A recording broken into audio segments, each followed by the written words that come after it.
Mr. Williams reminded during a press briefing on Saturday that Guyana was blacklisted by the CFATF after it failed to make significant progress in implemented required legislative reforms which would have aided in the international combat against money laundering and financing of terrorism. Countermeasures were taken against the state. To this, he said the government will be taking every step possible to conform to international financial laws to ensure that the country does not fall back in the bad books of the international financial watchdogs. Because of the deleterious effects that they have on countries' economy, coupled with the fact that countries, correspondent banks pull out of the slightest thing. So it is important for Guyana now on the cusp of transformation. We have been for the 3 years cleaning our economy from dirty money and preparing it to receive oil and gas money and money from the green economy. The country has already conducted a national risk assessment under the aegis of the World Bank. That assessment identified areas of the greatest risk for Guyana. Those areas, the AG explained, the government has to spend the majority of the funds to ensure that those risks are mitigated. Money launderers must and ought to be convicted.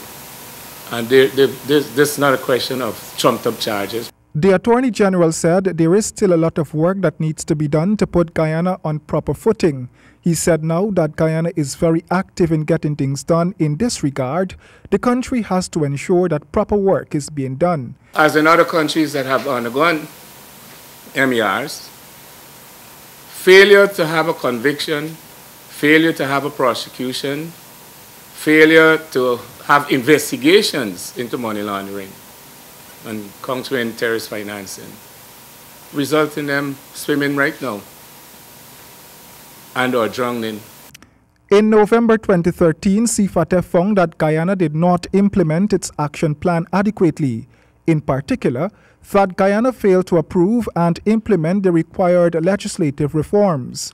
Guyana was mandated to pass the relevant legislation to address certain identified deficiencies. In May 2014, again, the CFATF found that Guyana failed to make significant progress in addressing those deficiencies, and in its public statement on Guyana, the organization said, I quote, CFATF considers Guyana to be a risk to the international financial system, unquote.